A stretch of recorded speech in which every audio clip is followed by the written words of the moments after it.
2, motherfucking 3. You niggas can't fuck with the M.O.B. 1, 2, motherfucking 3. You niggas can't fuck with the M.O.B. This is get so rock music, bitch. 4-5 rock music, shout music, cocaine rock moving, OG hop abusing niggas like the hustler. I was whipping kick for hours, Taliban dropping towers, hammer man, shout busting young niggas, gun clocking, dropping bombs like test the verb in a cold white vest. What's good with YouTube? Y'all already know Big Flocko with the convict's perspective, and I'm gonna smash, dash, and slide on through with a little bit of energy. Please hit the like, subscribe, comment, do all those things to help support this channel, and hit that bell notification for future fire content. As you can tell by the title and thumbnail, we're gonna be discussing those individuals, man, those deviant predators, those chomos, those ones with the most heinous crimes on their jacket. What happens to them when they enter prison? I'm gonna tell you straight up right now, they get no love whatsoever, no acknowledgement, no respect. They got nothing coming.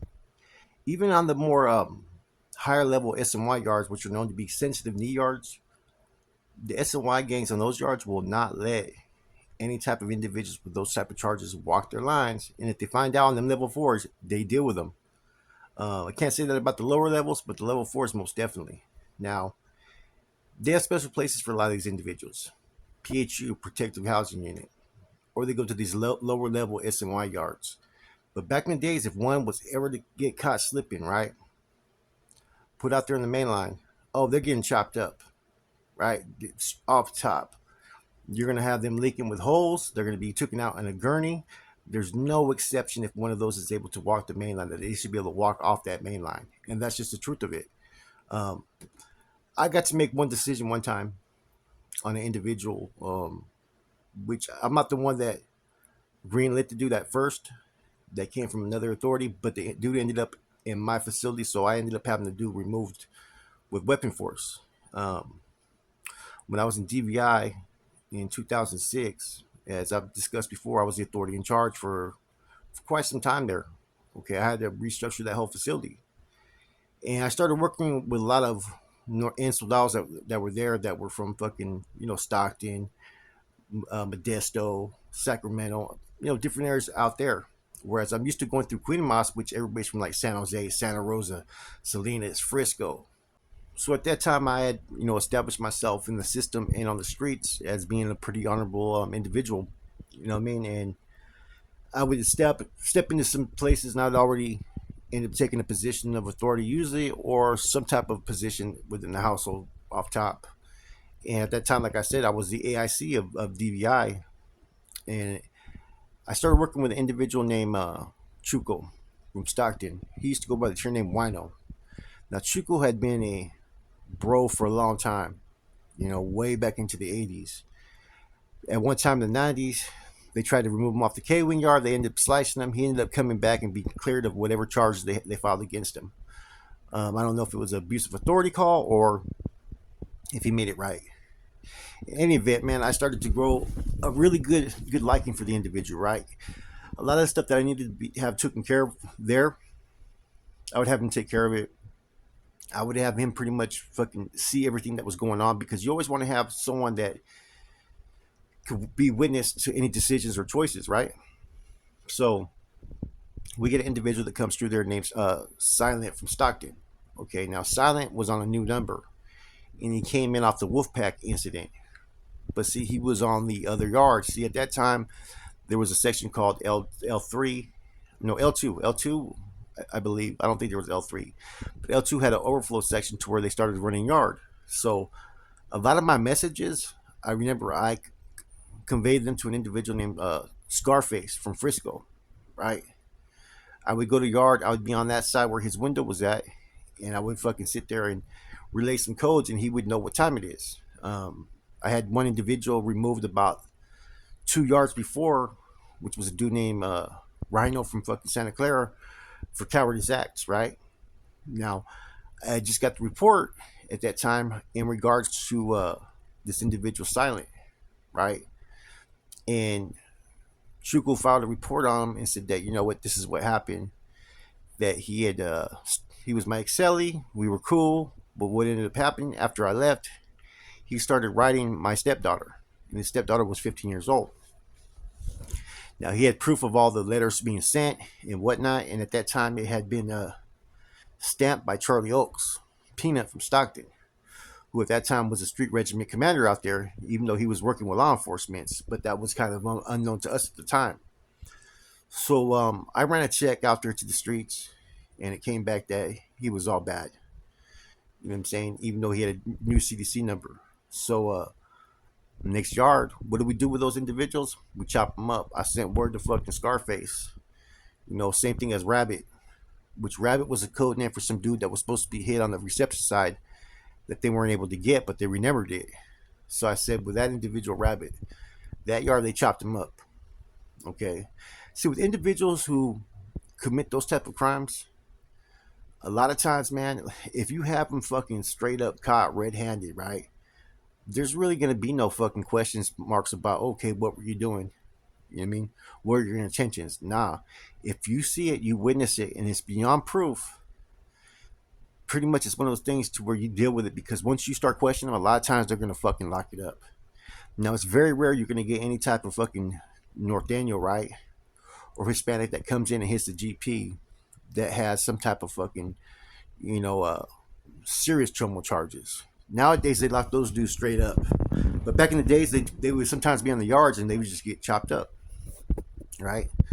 But they would still put individuals that were kind of borderline statutory. Or if the girl was up, you know, over 15 or something like that. And see, the thing is that as convicts, we have the same type of energy, whether they're fucking 12, 15, or 8, man, whatever. If you're going to commit that type of fucking crime, you're going to have something coming. And this individual, Silent, he wasn't all that young either when he tried to do that, man. And it was, we chopped him up, you know? And that's what the expectations are anytime anybody fucking comes, you know what I mean? And see, there's certain things like in the past that certain calls maybe that I've had to make or decisions, or sometimes they're not orders that I'm giving, but they're orders that were given to me to have handled from another prison. Sometimes it's just the cost of doing business. But situations like that, you know, I had to go through some stuff one time with my I'm gonna kind of retrack a little bit. I had to go through a lot of stuff in my inventory with my sponsor one time, right? And I've done a lot of fucking crazy shit, right? And there was some stuff that I had no remorse, and I couldn't say that I felt wrong. And it was always towards anybody that had any type of fucking deviant charges like that, man. You know what I'm saying? Like I've dealt with people that, you know what I'm saying, that had the fucking most heinous charges or crimes against them. You know what I mean? I've had action at people like that, man. And like I said, I have no guilt or remorse towards those. There's a lot of things in life that I regret that I've done in my past, but decisions like that, I have no remorse. And see, that's the attitude that every prisoner has. Even those that have turned Christian, that aren't supposed to judge others, they have that same kind of energy because a lot of times they have kids as well. See, nowadays these guys are going straight to the whole ad say, right? But back then, man, every once in a while they would try to slip out there. Not the ones that were involved in like in the Rasa politics, right? At that time, there was a lot of groups that, you know, if you came in, you were a civilian, they weren't pressing up on your fucking paperwork because you weren't running with that car. You were just doing your time. So I've seen times where individuals have snuck out there and thinking that they're fine and dandy. Then someone works at Center Complex or a correction officer will come and give you the information that, hey, that dude over there's a Chester. And that's happened in the past. And then they'll show you proof. You know, I remember when I was in San Quentin, when I was the RSD there, I had a correction officer that would give me information about who was in there with funny style charges and whatnot. And I remember there was one molester on our tier, and we were preparing to fucking spear him. You know what I'm saying? We had got the information, the paperwork, and everything as well to basically confirm. And man, like I said, even the correction officers have no fucking remorse or sympathy for those cats, man. And it's hard to, man, because in light of some individuals being in there for fucking, you know, murders, fucking violent crimes and whatnot, being gang members, being part of organizations, the one thing that I can sit there and say, the code of conduct within all convicts in the state of California is no one has any sympathy or remorse for any of these type of dudes that have these type of crimes. Now, I don't know how it is out of state. I don't know if they press paperwork, or if individuals could just walk the lines doing their own thing. I don't know. But in California, they're not going to walk no fucking general population yard. And they're not going to walk a lot of SNY yards, believe it or not. They have special yards that they place a lot of these individuals on with fucking certain chronos. You know, there was a couple years ago that one dude on the SNY yard. I think he beat one with a fucking cane. Then he killed another one, I think. You know, so like, this is on a fucking SNYPC yard. So that goes to show you what type of energy some of these fucking people have. Regardless if they're PC or not, people are going to have that same energy towards these type of individuals. They're the worst of the worst, the scum of the scum. There ain't going to be no free pass or anybody that's going to be able to fucking just walk that yard and just, you know what I'm saying, do what they want.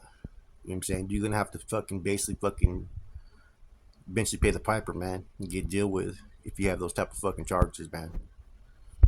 Only charges that can be kind of questionable would be the statutory ones, because if they're like 18, 19, the girl's 17, then I've seen to where certain individuals have been given passes. I've seen other situations where they haven't.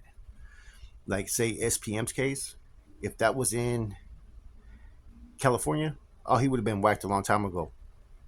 The fact that he had two different cases, right? Just the fucking statutory alone that he had a fucking baby with a young girl, he would have got whacked over that. Anyways, this is Flacco with a convict's perspective. Hope you guys have a positive day. I'm out. Block movement, MOB, I'm stamped to prove.